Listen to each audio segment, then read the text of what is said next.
Friday was lunch at the Walnut Bar. This is where the Idiot Club meets once a week to share their troubles.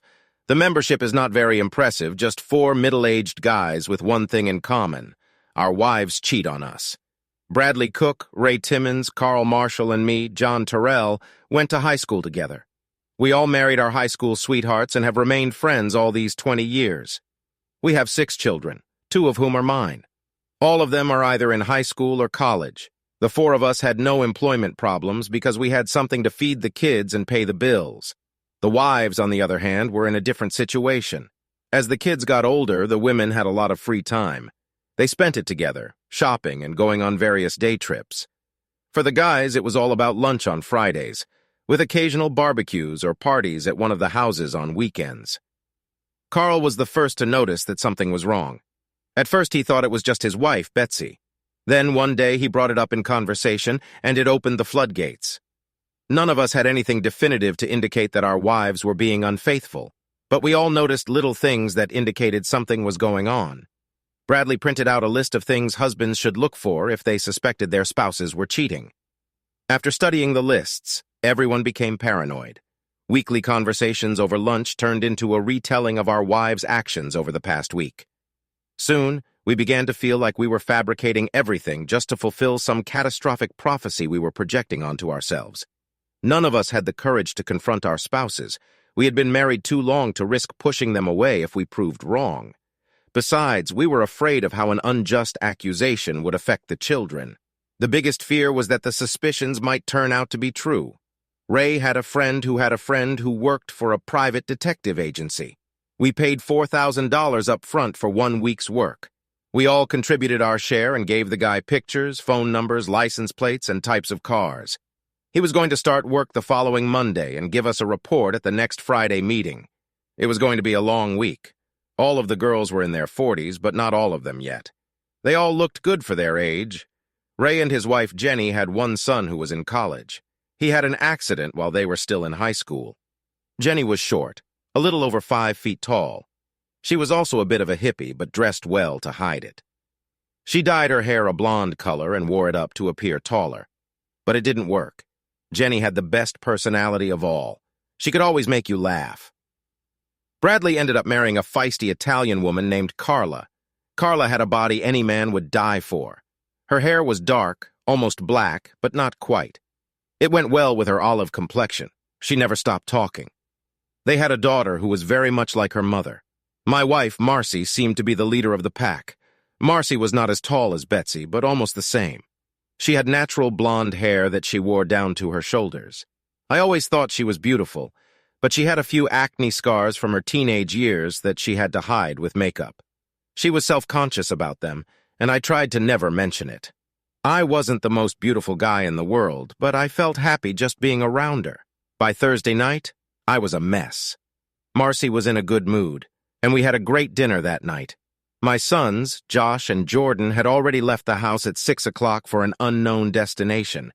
They had good grades and never gotten into trouble, so I didn't want to know what they were doing. Marcy and I spent the evening alone in front of the television. It was our usual pastime. I began to think that was probably the problem. I wasn't giving her enough entertainment and thrills. Of course, at that point, I didn't even realize I actually had a problem. Tomorrow, I would find out the news, good or bad. I wanted to talk to her about it, but I didn't know how to start the conversation. I sat like that deep in thought for most of the evening.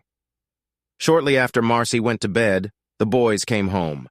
We chatted for a few minutes about nothing in particular, and then they went to bed. I, on the other hand, grabbed a beer and stayed up watching old comedy shows until I fell asleep on the couch. When I woke up in the morning, the TV was still on. The boys were just getting ready for school. "John, what's wrong? You seem out of sorts for the last week or so. Something going on at work?" Marcy seemed to hover over him. "No, there's nothing wrong at work, honey. I just have a lot of other things on my mind. Is there anything I can do to help? Is there anything I can do?" I rose slowly from the soft couch and walked up the stairs. I'm afraid it's too late now. What has been done can no longer be undone. I left her with this deeply philosophical maxim and headed for the shower myself.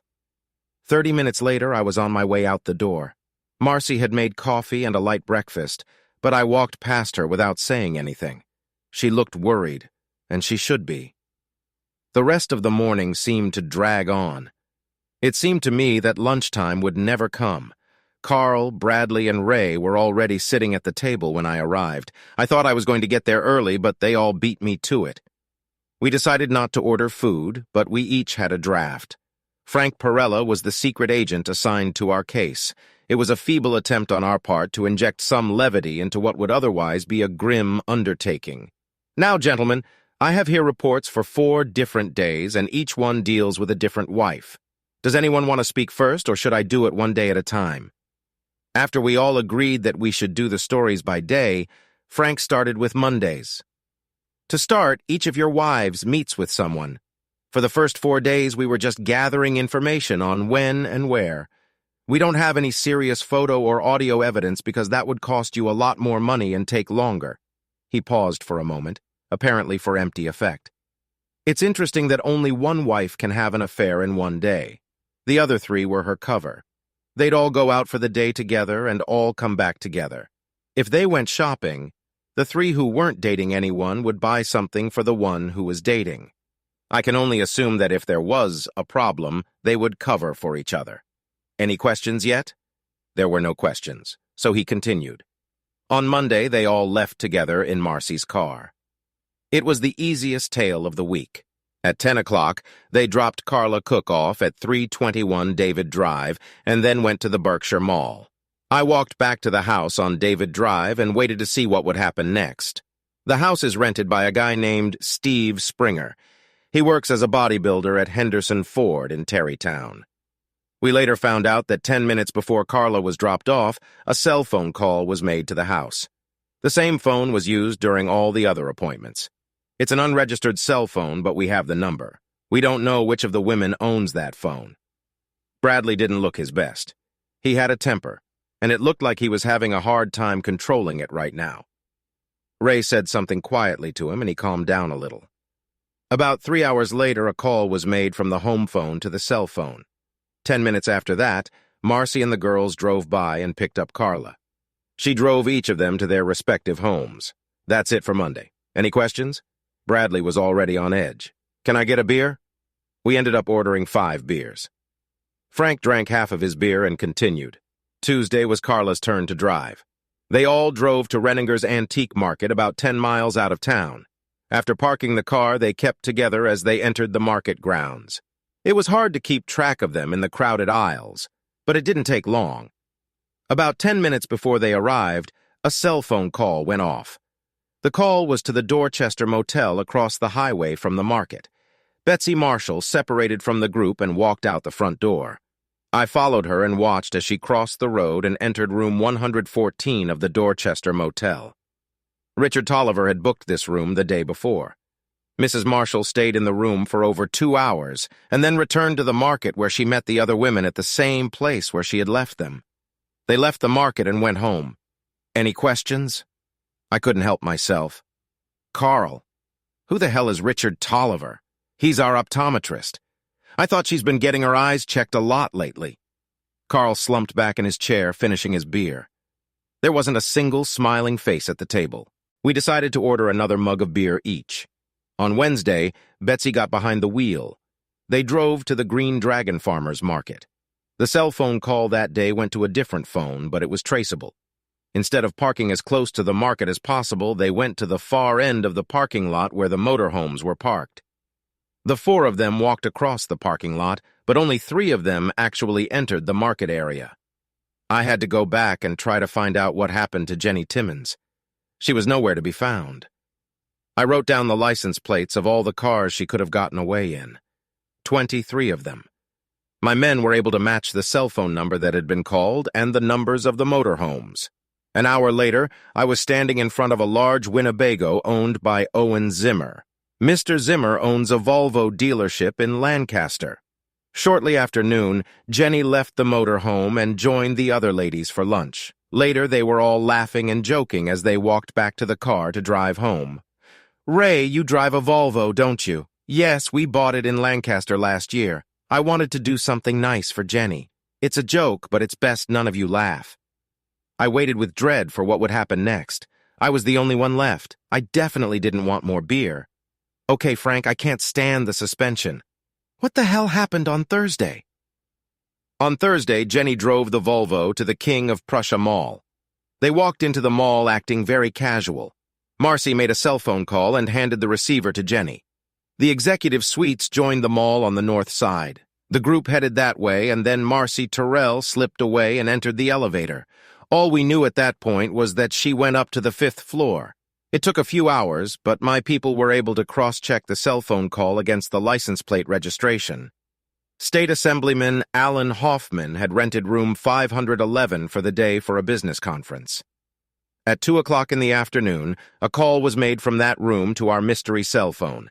10 minutes later, all the ladies were back together and headed home. This concludes my review. We will prepare detailed reports for each of you. If you decide you need more information, we will be happy to help you. Suddenly, I smiled to myself.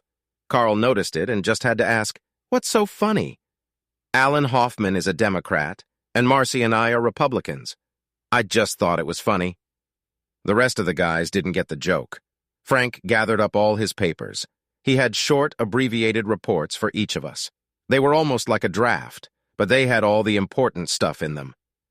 We all thanked him as he left. Now we were alone in our misery. No one wanted to drink any more beer. Ray and Carl had already taken the whole day off. Bradley and I soon followed suit. When I got home, Marcy's car was gone. Today was her day to go grocery shopping. At least she was doing it alone. The boys were still at school. Taking advantage of the empty house and free time, I moved my clothes and personal belongings into the guest room. I came downstairs just in time to help Marcy unload groceries from the car. She didn't ask what I was doing home so early. She still had the look of concern on her face that had appeared when I left that morning. I tried not to disturb her while she was busy putting the groceries away. She knew where everything was, and I didn't. Soon she was cooking dinner. She was a good cook and homemaker. Just as the boys came home from school, the phone rang. I greeted the boys as usual while Marcy chatted. She hung up with a concerned look on her face. The boys went off to their rooms. "What the hell were you doing this afternoon? I'm not sure I know what you're talking about." That was Jenny on the phone. Bradley came home early from work today and started accusing Carla of cheating on him. It ended in a fight, and Carla is in the hospital now. The police are talking to Bradley. Jenny called Carla's parents. Jenny said it all happened because of some meeting you had today. "John, what's going on? Why aren't you telling me? This isn't the time to be nice, damn it. I want an explanation." I pulled my cell phone out of my pocket and hit the new speed dial number I had downloaded earlier. I watched the blood rush from Marcy's face as the prepaid phone hidden in her purse began to ring. I wasn't sure if she had the phone, but I decided to take my chances. "Aren't you going to answer it? It could be important." A short pause followed. "Oh my God, you know, don't you? I know everything. We all know everything." About that time, Josh and Jordan came down the stairs for dinner. "You're not going to say anything in front of the boys, are you?" "I won't if you say yes. Tell them everything and I'll keep my mouth shut. If you lie or try to embellish, I'll be forced to tell them everything myself. You won't like that." We started the meal as usual. I didn't feel it was necessary for Marcy to tell me everything right away. It would be nice to finish the meal and then she could do it at a more appropriate time. But it didn't work out that way. Shortly after we started the meal, Josh got candid. "Why did you move all your stuff into the guest room, Dad? Is there something going on between you two?" Both sons watched our faces, but never once swiped their forks. Marcy had no idea I'd moved my stuff. "Let your mom explain it to you." Marcy was nervous. Somehow I didn't think she could do it, and I turned out to be right. "Your father and I decided it would be a good idea if we spent some time apart. It's temporary, and you boys have nothing to worry about." I put my fork down on my plate and looked at my wife. "I'm sorry, Marcy, but it's not enough. Either you tell them the truth or I will." She was flustered. By this point, she still wasn't sure what I knew, and she definitely didn't want to spill the beans in front of her kids. "I'm sorry, John, but that's the best I can do." Josh and Jordan set their forks aside and looked at us. The longer I waited, the more annoyed I became. "Yesterday afternoon, your mother spent 4 hours doing it with her lover at the Executive Suite Hotel in King of Prussia." There was silence at the table. Marcy realized I knew everything. She was staring at her plate, not wanting to meet the eyes of either of us. She didn't even seem to be breathing. The boys got up and walked out the front door together. "That was cruel, John. You didn't have to do that. I gave you a choice and you didn't make it. After what you did to me, it wasn't cruel. I'll move out of the guest room as soon as I find an apartment." Marcy finally cried, running upstairs. I cleaned up the dishes from dinner. No one had eaten anything, so everything went into the trash can. I was loading the dishes into the dishwasher when she came downstairs with a small bag. She stopped before she walked through the door. "Where are you going to be?" "I'm staying with Janice." I watched her get in the car and drive to her sister's house. By the time the boys got home, it was past midnight. I was sitting in the living room with my 5th mug of beer. They looked at me and left upstairs without saying a word. The next morning, I was still lying on the couch when I heard the doorbell ring. Without thinking long, I found that Ray and Carl had brought coffee and danishes. Carl set the coffee and danish on the kitchen table. We sat in silence for a few moments, and then Carl melted the ice. Bradley is still in jail. He's waiting for his parents to bail him out. Carla has been released from the hospital, and she and her daughter have moved in with her parents. We don't know if she will press charges or not. It's a shame that a grown man has to call his parents to get bail money. "How are you guys doing? How are things going on the home front?" Carl spoke first. "When I got home today, there was a message on the answering machine. Jenny called and left a message for Betsy that I knew all about it. I checked the house, and half of her clothes were gone along with her personal belongings. I don't know where she is. Thank goodness the girls are off to school. This is all I have." Ray didn't feel like talking at all, but he felt obligated. Jenny left me a note saying she was going to visit her parents in Frackville this weekend. She said she'd call me when she got there, but there was no call. Well, I'm in the same boat. Marcy and I had a talk last night, and partly in front of the boys. Instead of talking things over, she packed a bag and left for her sister's. I don't know when I'll hear from her. John, how did they know we were in the loop? Carl was concerned that things were getting out of hand. My guess is that Bradley met with Carla as soon as he got home, and she managed to call Jenny before things went south. I know Jenny called Marcy around dinner time. That's probably when she left a message for Betsy, too.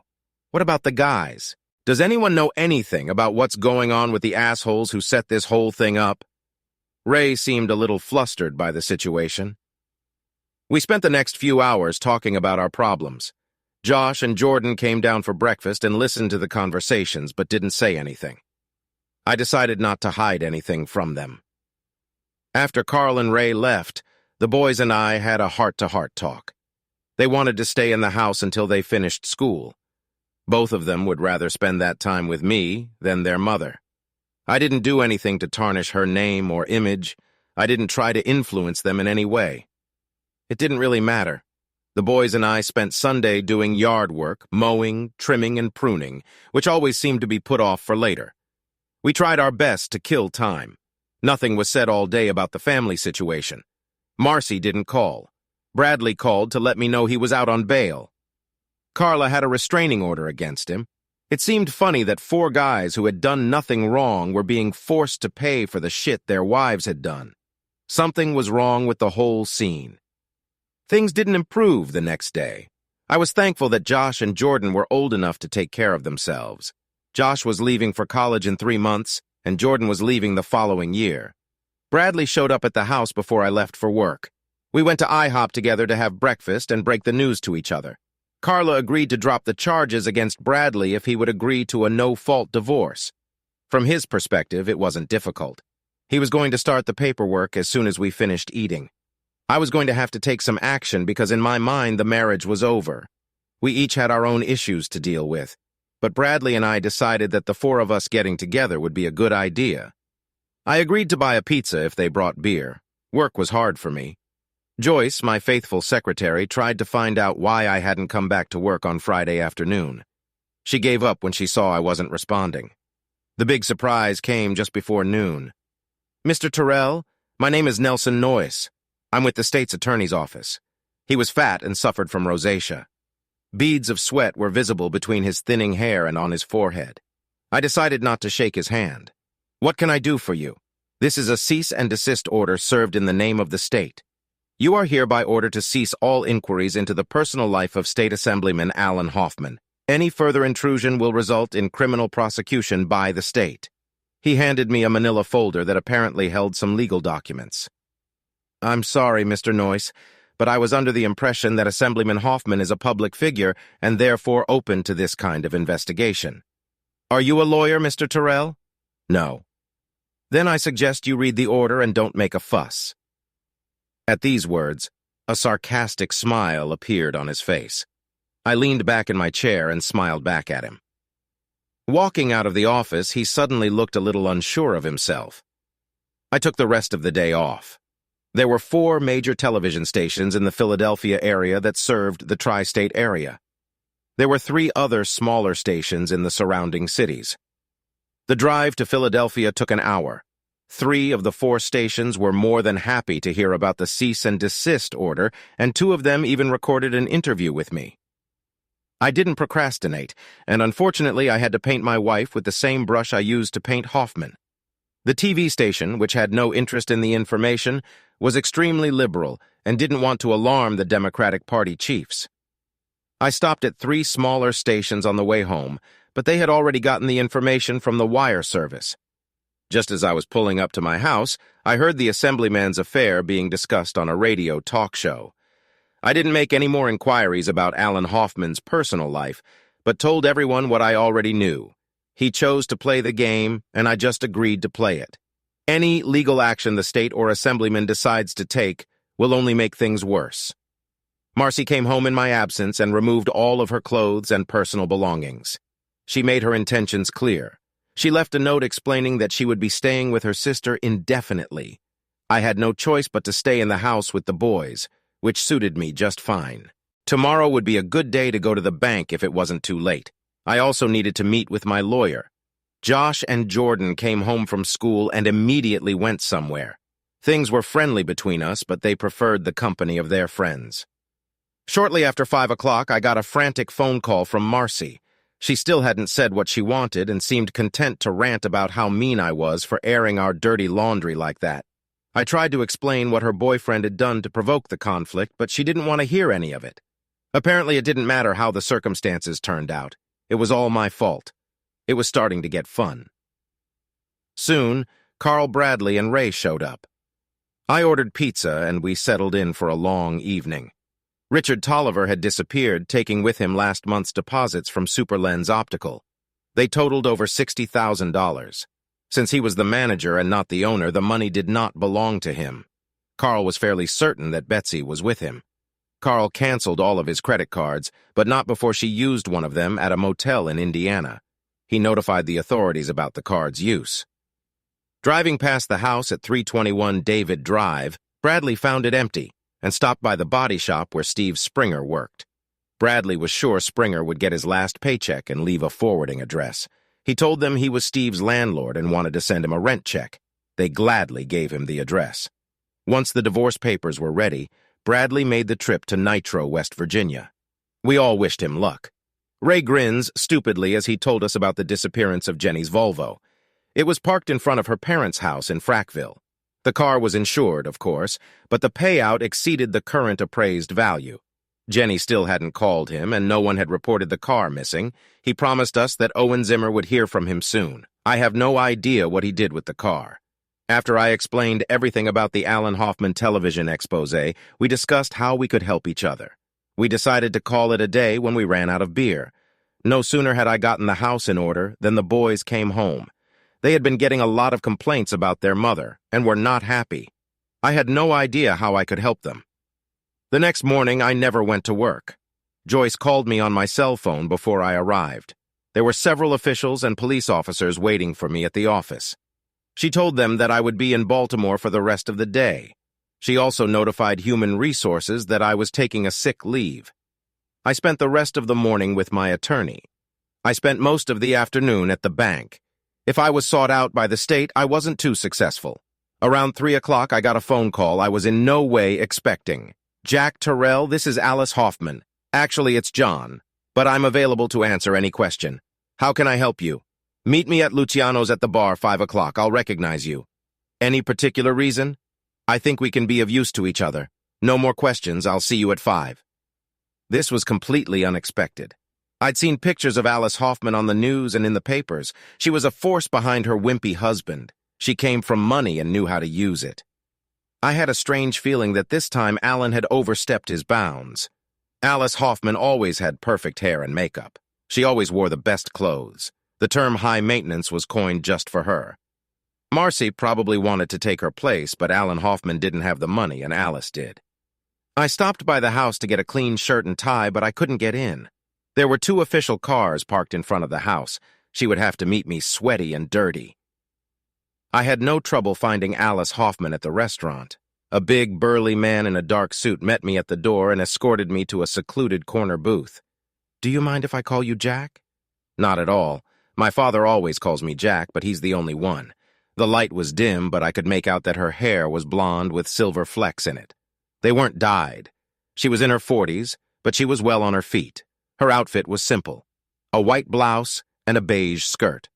On a silver chain hung a crystal heart that seemed to tie the whole picture together. "I wanted to thank you for the wonderful job you did in embarrassing my husband. I couldn't have done a better job myself, even though I wanted to. However, I am sorry you had to pay such a price. It must be terrible for a loving husband to learn something like that. It was not my intention to humiliate you or your husband. I would have been content to keep it all a secret. I'm afraid your husband pulled the wrong string. I don't respond well to threats. I understand. I'm not humiliated or embarrassed, Jack. On the contrary, I'm relieved. I was getting ready to dump the creep, but I couldn't do it without looking vindictive or grumpy. You solved that problem for me. Since you're already committed, I was hoping we could help each other. You want me to look like the bad guy so you can get a divorce? Exactly. Will you be able to handle that? How will you help me with this operation? I have videotapes, 3 of them to be exact, of your wife and my husband. They are of very high quality. I would be happy to provide you with copies to use in your divorce if you promise to make them public in some way. That would be disgusting to my wife. I don't mind messing with your husband, but I would have a hard time doing something like that to my wife no matter what she did. Perhaps you'll change your mind after you watch them." The conversation between Alan and your wife on the last tape is not a pleasant one. Some of the comments are hurtful. I found it hard to believe that a woman could be married to a man for 20 years and think so poorly of him. They didn't treat me any better. I would prefer that you give some thought to my feelings when you decide to release the records. After all, it's your choice. I trust you to be fair. Now I'm starting to feel bad. Should we get something to drink? Alice waved her hand and a waiter appeared out of nowhere. We sat in silence for a few minutes until the drinks arrived. I was absorbed in my own thoughts and she waited nervously for my answer. I gingerly squeezed a lime slice into my gin and tonic. Without the lime, it's just a soda drink. I thought about what she said was on the tape. Okay, I'll do it. It was worth it to see her eyes light up. Alan Hoffman was a jerk, not realizing what he had right at home. He was a stupid, stupid man who just threw his life away. Jack, I'll make sure you're not bothered by any more state or local police services. My husband may hold the position, but he doesn't have anywhere near the power he thinks he does. She handed me 3 CDs across the table. Make copies of these and edit them if you need to. The third one also has some phone conversations on it. I hope this will be an exciting project for you. Feel free to use the internet if you think it will help. I know you have 2 sons, so don't do anything to embarrass them. I'm not going to embarrass you, am I? I'm not in any of the videos. My feelings might be hurt, but I won't be embarrassed. I had a feeling our meeting was coming to an end. Will I see you again, Mrs. Hoffman? Do you feel it's necessary, or do you just feel like doing it? I'm sorry. I said it out of place. It didn't come out the way I wanted it to. Oh, now my feelings are hurt. We both smiled. I put the disc in my pocket and got up to leave. Friday, 7 o'clock at this table. We're going to eat this time. Do you mind? I smiled and nodded. For some reason, I felt guilty, but I liked it. When I got home, the black cars were gone. Josh and Jordan had prepared some sort of diner for us. Everything was what they liked and not very balanced, but I appreciated their efforts. Later, we watched a pay-per-view movie. I stayed up all night editing the videos and phone conversations Alice Hoffman gave me. The 3 videos were mostly boring, with a few flecks of good. At the end of the last tape, Alan was on the phone with his friend after Marcy left. It was a short conversation, and only one side was recorded, but it was significant enough that I made a separate copy to play it back for Marcy if the situation called for it. I had to go back to work the next day, and I was tired from being up most of the night. I thanked Joyce for covering for me by giving her a bouquet of daisies, her favorite. By now she knew what was going on, as did everyone else in the building.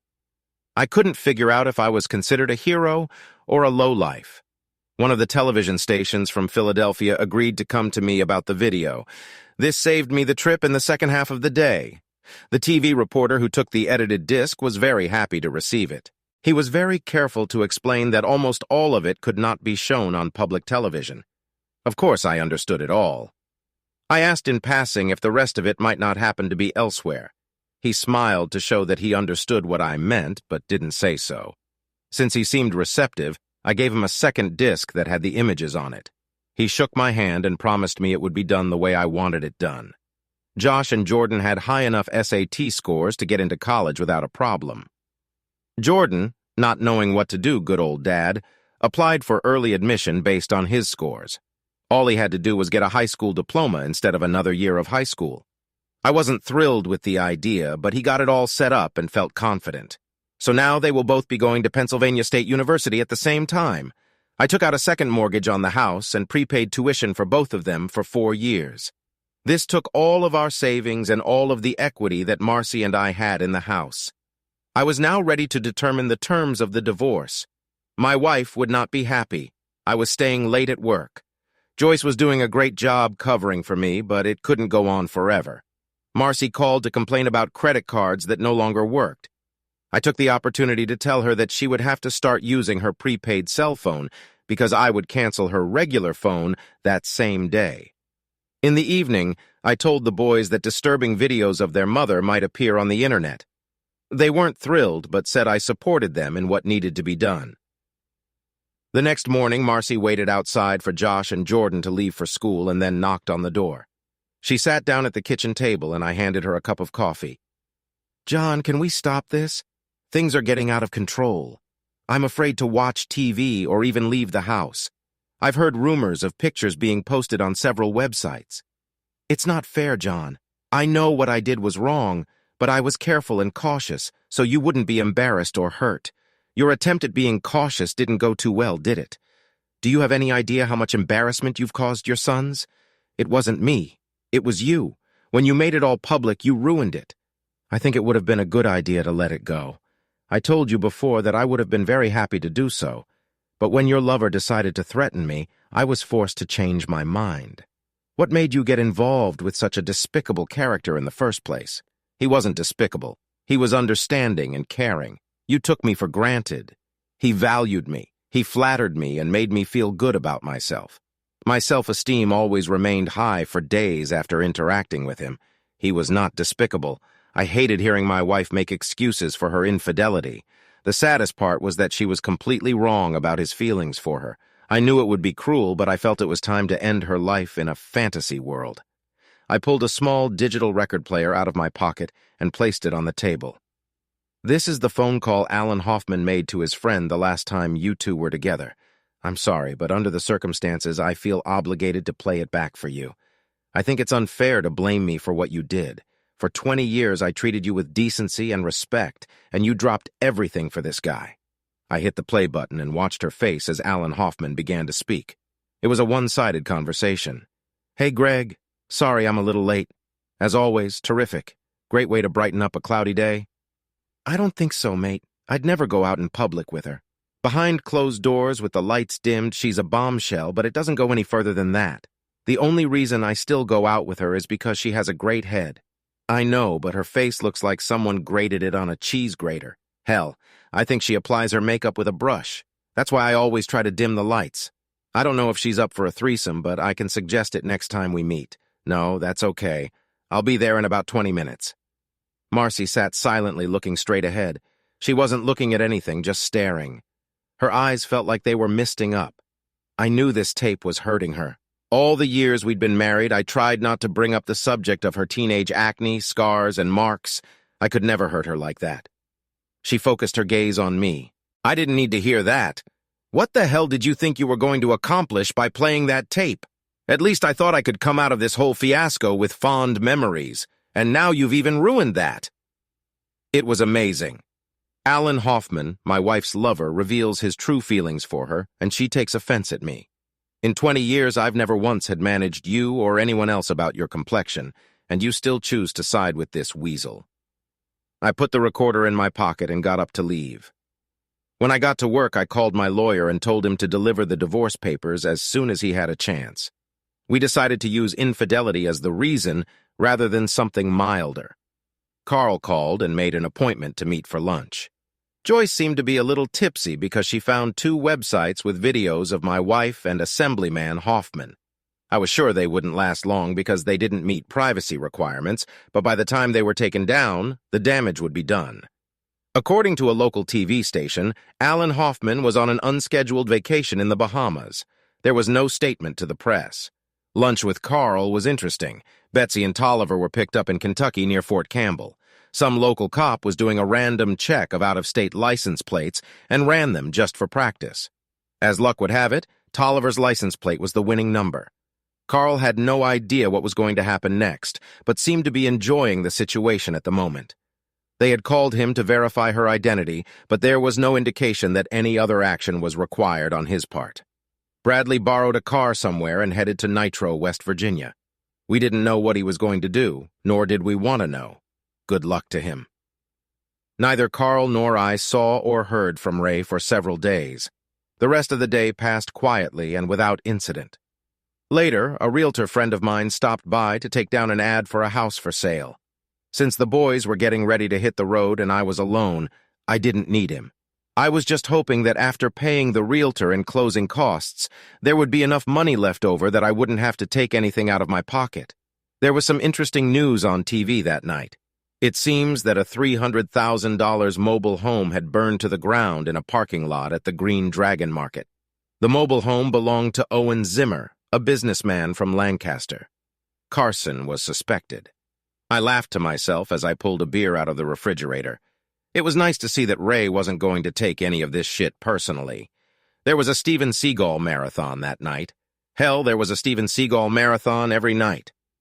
I checked to make sure I had enough beer. I had no idea where my sons were. Friday was a slow day at work, which I appreciated. Marcy called after lunch to inquire about the for sale sign in the front yard. I told her that she could take any furniture she wanted out of the house and that we would split the profit 50-50. She didn't protest the sale of the house. I think at that point she realized there was no turning back. She had no idea that Jordan would get early admission to college. From this information, I guessed that the boys were not talking to their mother. She called again in the afternoon when she got the divorce papers. I told her we could talk the next day. It seemed she was unhappy with the reason given in the papers. That evening, I looked forward to dinner. Alice Hoffman was sitting in the same seat as the last time I had seen her. This time, however, she looked radiant. As usual, her hair and makeup were flawless. The dress she was wearing was appropriate for the occasion and suited her very well.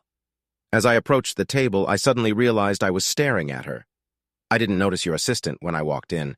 His daughter has a piano recital tonight, so I gave him the day off. You may have to give me a ride home later, so watch out for the drinks. For some reason, it sounded like an invitation, which was awkward since the lady barely knew me. I think a little wine wouldn't hurt, John. Do you have any preference? I'm no wine connoisseur, but a rose Portuguese, if they have it, would suit me. How utilitarian. This could turn out to be a cheap date for me. A few minutes later, we were already sharing a cold bottle of Lancers.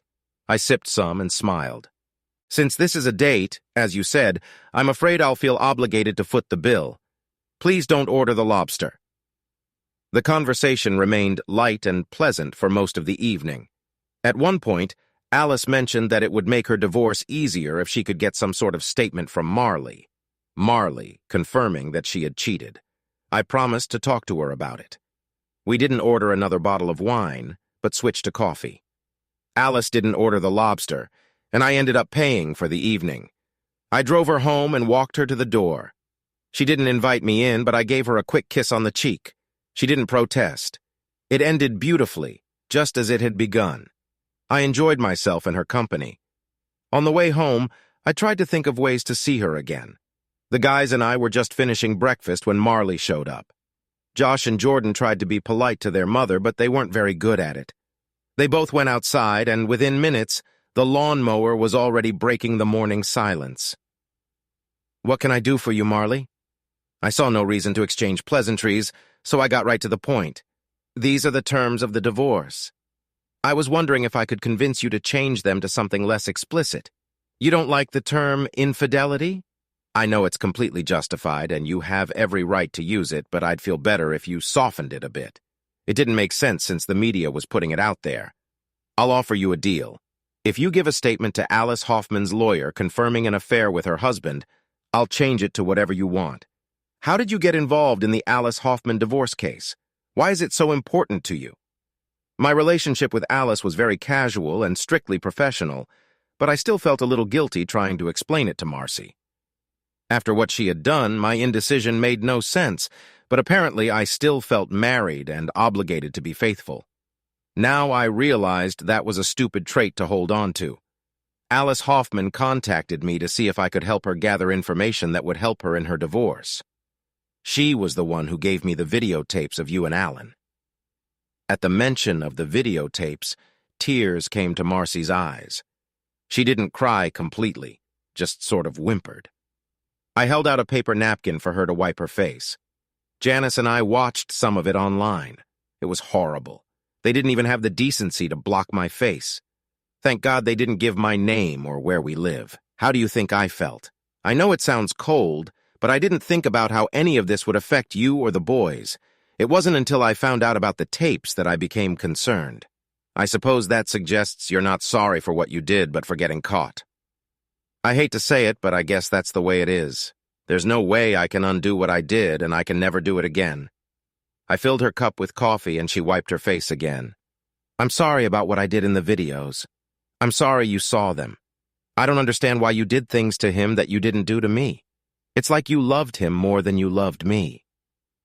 The tears were already starting to come. I didn't want to upset her like that, but I felt like she had steered the conversation in that direction on her own. Surprisingly, I didn't feel guilty for hurting her. He was rich and powerful, and I felt like I wanted to do anything to please him. I didn't love him, but I wanted to be with him. I know I'm not beautiful or statuesque, so I thought I could make him happy by giving him a gift in the form of me. I was desperate, so I did things to him that I had never done before. I wish I could fix things. I put my cup in the sink. I didn't feel like drinking coffee anymore. I guess I just didn't want to drink any more coffee with Marcy.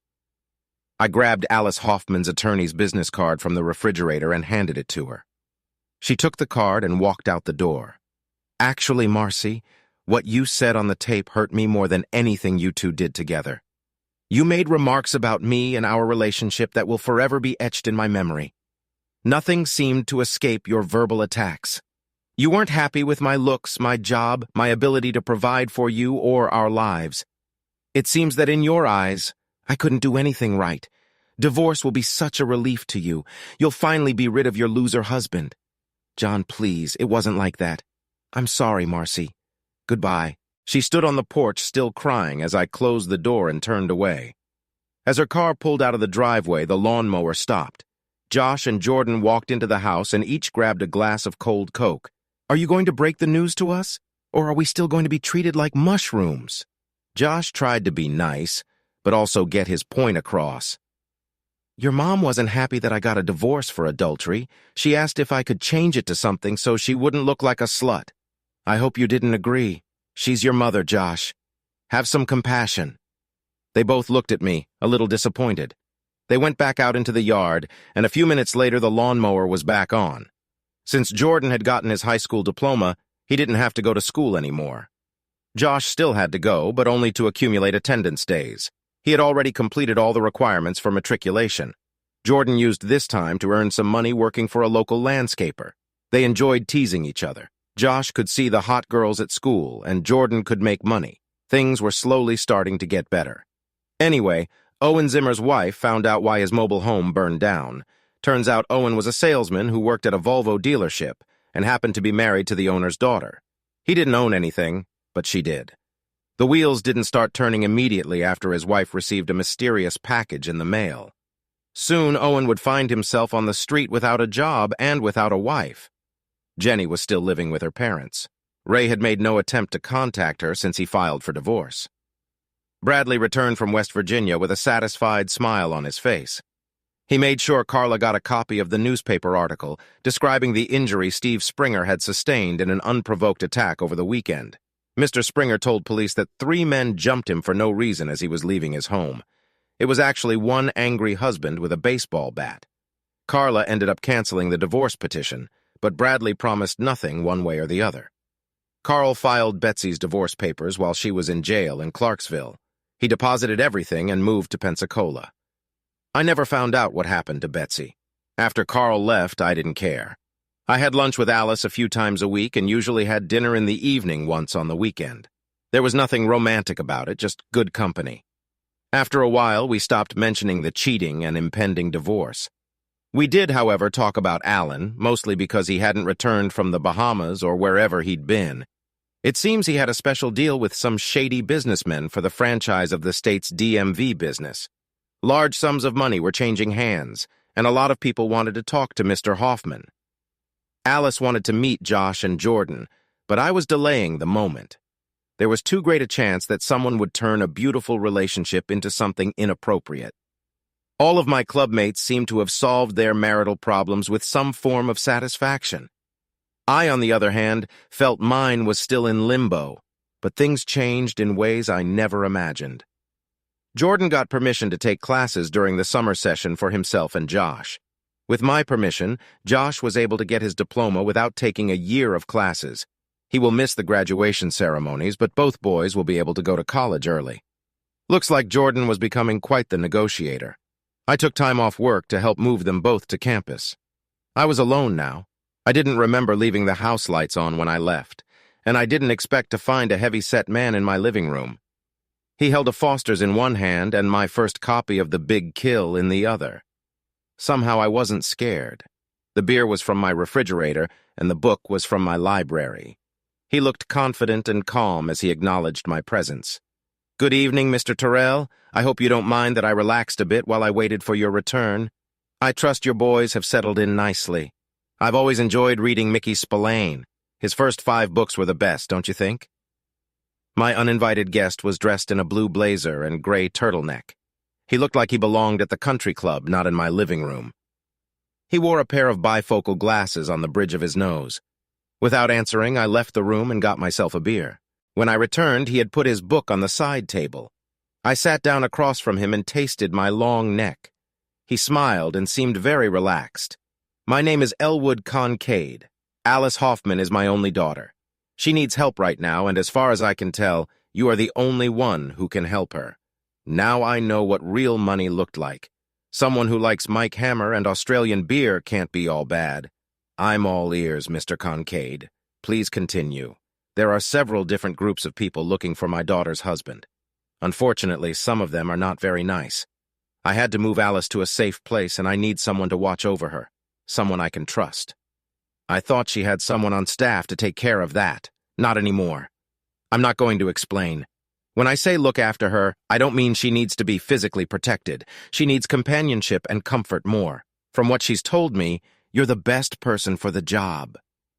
Elwood Kincaid smiled as he explained the situation. I don't know if I felt awkward or at ease while doing so. "What exactly do you mean by that?" "I just need you to hold her hand for a week or 2. He set the empty bottle on the side table, placing it carefully on a lined napkin. "Where is she now?" "Upstate New York. I have a small house on a remote stretch of the Chazy River. If she were any farther north, she'd end up in Canada. I have a job I have to go to. You have 2 weeks paid vacation starting today. Everything is already taken care of. Could you explain again why you chose me?" Mr. Kincaid seemed reluctant to answer my question. After fidgeting in his seat for a bit, he finally seemed ready for me. "I made a big mistake a few years ago when I literally forced Alice to marry Alan Hoffman. I thought he was a bright, up-and-coming political force and thought he would be the perfect husband for my daughter. She didn't like him and at first rejected my proposal. Unfortunately, I kept nagging her until she gave in. I ruined her life, and I don't want that to happen again. What makes you think I'm any better? She chose you. I'm in no position to argue with her." I picked up 2 empty bottles of beer and headed for the kitchen. "I don't need any more, John. I've already had 2. 3 beers and I'm being the bed. I returned with a new bottle of beer in my hand. How do I find this place? He reached into his pocket and handed me a small handheld GPS unit. The coordinates are already programmed into it.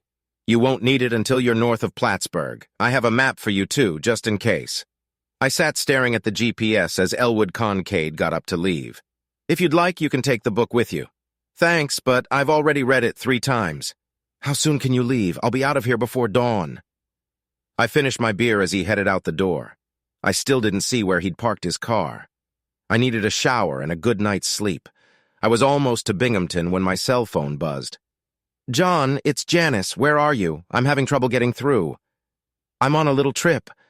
What can I do for you? Marcy is missing. I haven't seen or heard from her since yesterday morning. I was hoping you might know something. I'm sorry, Janice.